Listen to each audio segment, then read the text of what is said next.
Habag, welcome to my guys. So andito na naman tayo sa shop ni Boss Darren.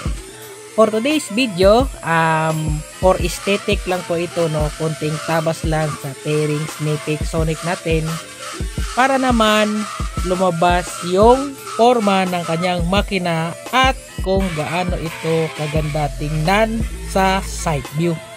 Kasi guys, yung engine natin, alam niyo naman na kahawig ito ng Winner X 150, CBR 150, yung Sonic 150 doon sa Thailand, kahawig po talaga.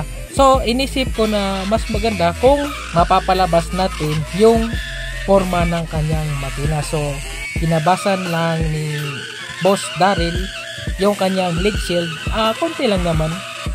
So fast forward, tinabas lang namin guys yung kailangang tabasin para ma-achieve namin yung design na gusto namin. Ito guys, pinipittings na namin yung kanyang kaha at tinitingnan namin kung alin pa ba ang tatabasin. Then shout out nga pala sa Rusi, may tatak talaga yung kaha niya na Rusi Genuine Parts.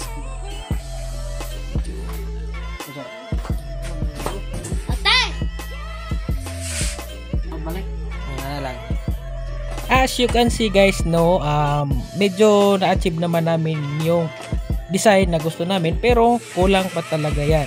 And then sinimulan na namin yung sa kabilang side ng leg shield. So tinabas na rin namin, and dito sa part na to guys, hindi na kami nahirapan kasi meron na kaming guide. So tuloy-tuloy lang yung tabas namin. After 10 years, natapos na rin namin yung right side ng leg shield.